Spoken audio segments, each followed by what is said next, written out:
to be here. You're super excited. I'm super excited because after our conference in Nashville, I was delivered a box of Go Glow products, which I'll just tell you straight up.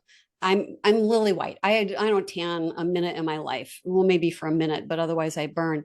So I've never really considered myself a candidate for tanning, spray tanning. Mhm. You've got quite a story, and you're a Minnesota girl. So for anyone who's got the same kind of head trash I have had about this concept, we're going to just dig really deep into this. Start with who you are, what you were doing, and how you decided to move forward in the space.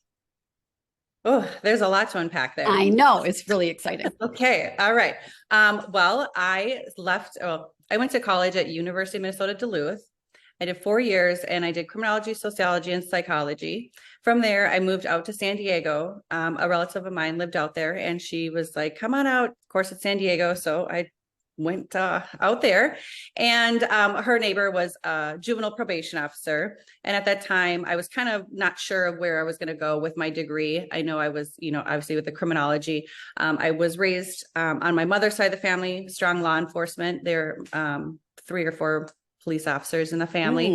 Mm. And so I found it very interesting. I started as a juvenile probation officer in San Diego in their juvenile hall.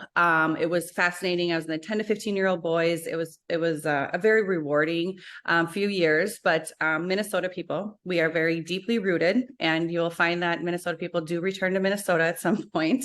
So I did come back and I started working for Hennepin County, which houses Minneapolis. It's our largest county in population and size. And I started working with adults in pre-sentence investigations in court for misdemeanor, gross misdemeanor crimes, which included domestic violence. And I found that to be extremely interesting. I was able to really enact a lot of help, change, and from that, I identified some holes in the system for females that are brought in as defendants in domestic violence cases. They don't necessarily belong there as criminals, as abusers. And so I identified that, created a caseload. I was instrumental in creating stocking protocol for the state of Minnesota for the Department of Corrections.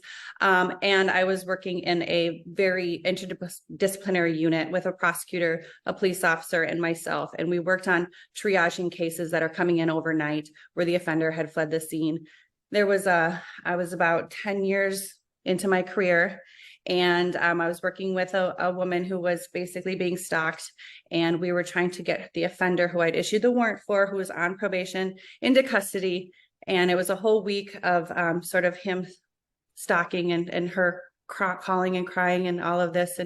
And I woke up on a Sunday morning and the front page was a triple homicide. And it was her mother, and her grandfather that he had murdered.